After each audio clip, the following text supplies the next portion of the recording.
y bienvenidos. Hoy vamos a meternos de lleno en unas páginas que vibran con una urgencia y un misterio tremendos. Es el prólogo de El Club, de J.R. y J.P. Velardes, un texto corto pero cargadísimo, y arranca con algo fuerte, ¿no? Una cita de Epicteto que, quizás nos da una pista o una advertencia. Las circunstancias no hacen al hombre, solo lo revelan. Yo creo que esta frase va a ser como nuestra linterna para movernos en la oscuridad que plantea este inicio. El escenario te atrapa al toque. Argentina 2012. 5 de la mañana, una ruta medio desolada y un coche que va, volando a 180 kilómetros por hora. La primera frase ya te pone los pelos de punta. Tomé el volante con fuerza y apreté los dientes. Se siente el peligro, la tensión, casi el gusto a metal del miedo. Nuestra idea hoy es sumergirnos en esa atmósfera tan cargada. La angustia familiar, ese secreto que está ahí flotando, la velocidad que parece desesperada, el radar. ¿Listos para analizar esto a fondo? Empecemos. Lo primero que te golpea es lo físico de la escena. 5 de la mañana, esa velocidad, 180 kilómetros por hora. Es demencial. Uno piensa quién maneja así. O estás huyendo de algo terrible o corriendo hacia algo igual de urgente. Y el padre al lado, intentando dormir, parece casi como negar lo que está pasando, ¿no? Y encima, más de 1.500 kilómetros por delante. Una distancia enorme que te marca la escala de lo que sea que esté sucediendo. Y el estado mental del narrador, pura agitación. Nos cuenta que sus pensamientos iban de un lado a otro sin rumbo. Como mariposas atrapadas, ¿viste? Y la culpa, La culpa lo está comiendo vivo. Si pudiera retroceder en el tiempo, no los habría arrastrado a esto. La palabra arrastrado es fuerte. Sugiere que fue idea suya, algo que salió muy, muy mal. Él mismo admite que fue una locura. Hay una sensación súper palpable de haber perdido el control, ¿no? Como si estuviera en medio de una avalancha que quizás él mismo ayudó a empezar. Y después está el silencio dentro del coche. Un silencio pesado, lleno de cosas no dichas. Cito textual. Viajamos en silencio. Un silencio que prefiero no romper. ¿Y por qué no quiero romperlo? ¿Por miedo a lo que se pueda decir? ¿O es que ya no hay palabras? Y añade esto. Vi los ojos de mi papá. No necesitaba palabras para saber que estaba tan preocupado como yo. Es tremendo eso. Es comunicación sin hablar. Puro miedo compartido. Una conexión profunda justo cuando están desconectados del resto de la familia. Absolutamente. Y lo que me parece narrativamente brillante aquí es cómo la acción física, esa velocidad casi suicida, la noche, el silencio tenso, funciona como un espejo perfecto de la tormenta interna del narrador. No es solo para crear suspenso, Es una manifestación súper tangible de su caos mental, de su ansiedad, de su desesperación. Es una técnica muy poderosa, mostrar lo de adentro a través de lo de afuera. Y si volvemos a Epicteto, esta circunstancia límite, este manejar al borde del desastre, ya está revelando un montón. ¿Y qué revela? Quizás una tendencia a actuar impulsivamente bajo presión, un miedo que lo paraliza pero lo hace huir hacia adelante, un sentido de responsabilidad que lo ahoga. La presión no solo se siente, está definiendo al personaje ahí mismo, delante nuestro. Es interesante eso que decís de la acción impulsiva. ¿Será que la velocidad misma es parte de esa revelación? O sea, quizás no es solo huir, sino una forma de sentir que hace algo, aunque sea peligroso, como una manera de controlar el volante cuando todo lo demás se le escapa de las manos, ¿no? Es una excelente observación, sí. La velocidad podría ser eso, una forma de autoafirmación desesperada, una ilusión de control en medio del caos. Puedo controlar el coche, aunque no pueda controlar lo que les pasó a mi hermano y a mi tío. Y justamente, el centro de todo este lío es esa falta de comunicación, esa ausencia. La frase, mi hermano y mi tío no responden, ese silencio me pesa como una piedra en la espalda, es demoledora. El silencio no es vacío, es un peso real, una carga física que lleva. La metáfora de la piedra es muy gráfica, ¿no? Algo que te aplasta, que te inmoviliza.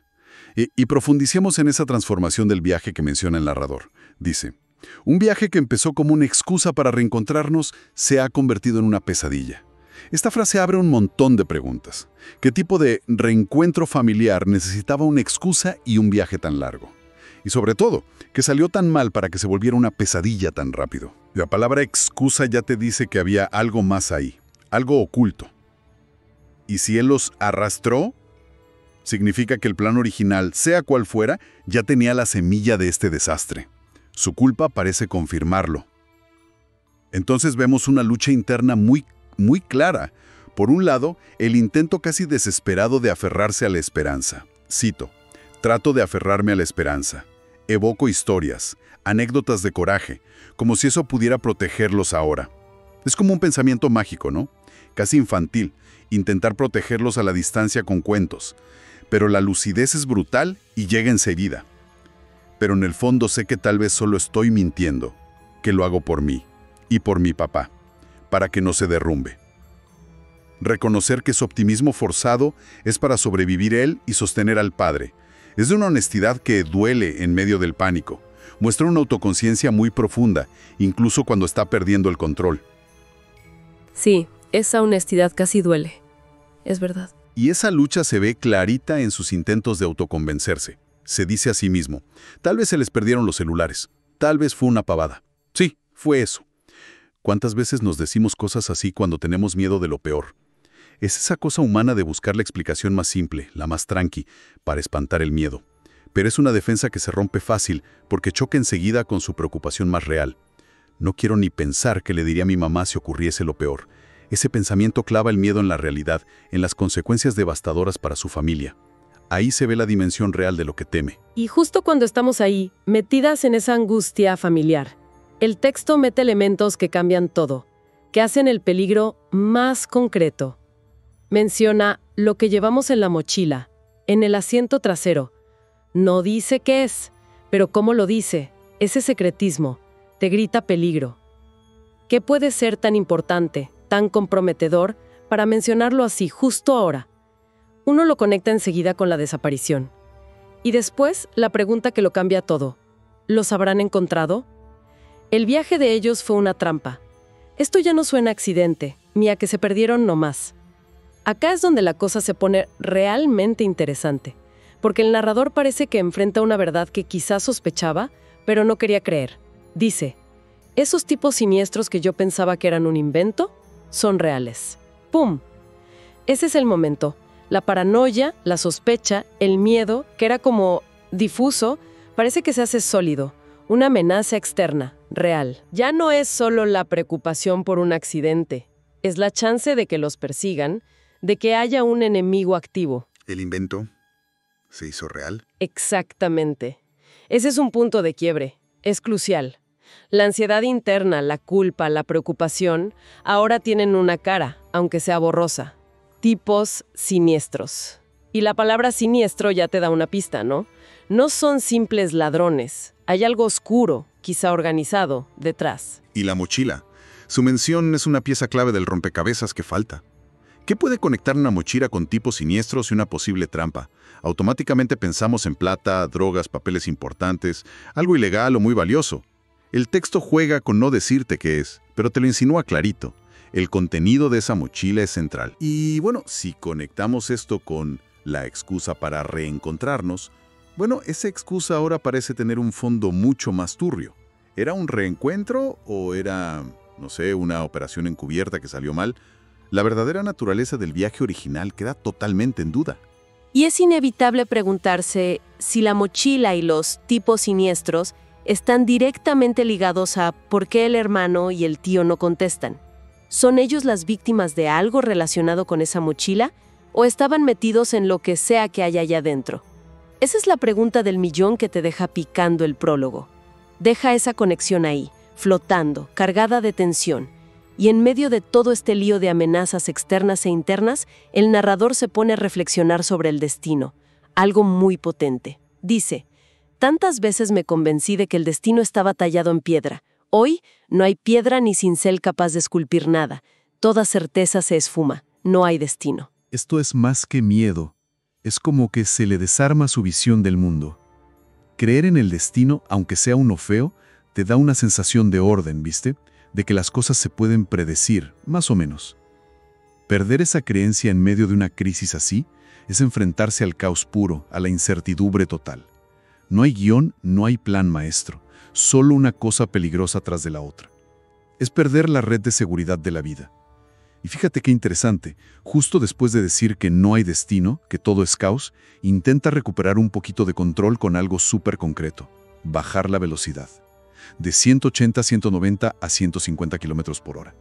Se justifica con lógica. No sirve de nada si nos matamos. Y se reafirma, así está mejor. Es un gesto casi conmovedor, ¿no? Intentar ponerle razón a la locura. Quiere creer que esa pequeña decisión puede cambiar algo. Pero claro, este intento de control choca de frente con la sensación que describe justo después. Porque el fragmento termina con una premonición oscura, pegajosa. A pesar de un último intento de ser optimista a la fuerza, cuando lleguemos ellos van a estar con vida. Todo esto no será más que una anécdota. La verdad profunda es otra. Pero hay algo que no me suelta. Una sensación extraña, como si hubiéramos activado algo que no se puede detener. Esta frase final es escalofriante por lo que sugiere. La palabra clave es activado. ¿Qué tipo de cosas se activan y después no se pueden parar? Engranajes, trampas, reacciones en cadena, deudas de sangre, llamar la atención de gente peligrosa. Sugiere que cruzaron una línea invisible, que tomaron una decisión o hicieron algo que puso en marcha consecuencias inevitables y probablemente terribles. La sensación de fatalidad es casi absoluta. Es exactamente eso. Es como sentir que empujaste la primera ficha de un dominó gigante sin saber cuántas fichas hay, qué dibujo van a formar al caer, ni qué desastre va a causar la última pieza al final. Esa sensación de haber activado algo. ¿Podrías elaborar un poquito más sobre qué podría ser ese algo basándote en la atmósfera del texto? Claro. Aunque el texto juega a no ser específico, la atmósfera sugiere varias posibilidades, todas bastante malas. Podría ser que al empezar ese viaje o al llevar esa mochila, entraron en el radar de algún grupo criminal. O quizás activaron una vieja pelea, una venganza que estaba pendiente. Podría ser también que alertaron sin querer a las autoridades equivocadas. O, en un nivel más interno, quizás activaron una dinámica familiar destructiva que ahora explota. La fuerza de la frase está justamente en que no se sabe qué es. Podría ser cualquier cosa, pero sabemos que es grave y que ya empezó. La decisión de bajar la velocidad, vista así, parece un gesto casi inútil frente a la magnitud de lo que creen haber desatado. Bien, hagamos un balance de lo que sacamos de este prólogo tan intenso. Tenemos un auto a toda velocidad en la noche argentina, un auto cargado de miedo, de culpa, de una tensión familiar que se corta con cuchillo. Tenemos a dos familiares desaparecidos en circunstancias que huelen a peligro, no a que se perdieron y ya. Tenemos una mochila misteriosa y amenazante. Tenemos la aparición confirmada de tipos siniestros, o sea, una amenaza externa y real. Y todo esto termina en una reflexión sobre perder la fe en el destino y una premonición que te hiela la sangre, de haber empezado algo imparable. En resumen, estamos al inicio de una carrera desesperada, un misterio familiar con raíces oscuras y una amenaza que recién empieza a mostrar los dientes. Exacto. La tensión es el motor de todo esto, y las preguntas clave quedan ahí vibrando. ¿De qué huyen exactamente? ¿O hacia qué corren con tanta urgencia que arriesgan la vida en la ruta? ¿Cuál fue el verdadero motivo de ese reencuentro inicial que se fue al diablo tan rápido? Y si volvemos a Epicteto y las circunstancias revelan al hombre, la pregunta se pone más filosa. ¿Qué aspectos inesperados o sombríos de la personalidad del narrador, de su padre y quizás del hermano y el tío ausentes está sacando a la luz esta crisis extrema? ¿Cobardía? ¿Coraje donde no lo esperabas? ¿Lealtad o traición? Esto nos lleva a pensar en algo universal, lo frágiles que son nuestros planes y cómo las relaciones, sobre todo las familiares, se tensan, se redefinen o directamente se rompen bajo una presión límite. ¿Qué revela esta crisis sobre los verdaderos lazos que los unen o que los separan? Y para cerrar, dejemos una idea picando, una reflexión que va un poco más allá de la trama inmediata, pero que sale del texto y de esa cita del principio. Quizás lo más perturbador no es solo no saber qué pasó con el hermano y el tío, que ya es súper angustiante. Quizás lo que de verdad inquieta es esa sensación final del narrador, la de haber activado algo que no se puede detener. Y si la revelación de la que habla Epícteto no es solo sobre cómo reaccionan ellos al peligro, sino sobre su propia participación, su responsabilidad en crear esta pesadilla. ¿Qué tal si ese viaje, esa excusa para reencontrarnos, fue justamente lo que echó a andar todo? Pensar que ellos mismos pudieron ser los arquitectos sin darse cuenta de su propio desastre. Eso le añade una capa de tragedia griega a este inicio ya de por sí cargadísimo.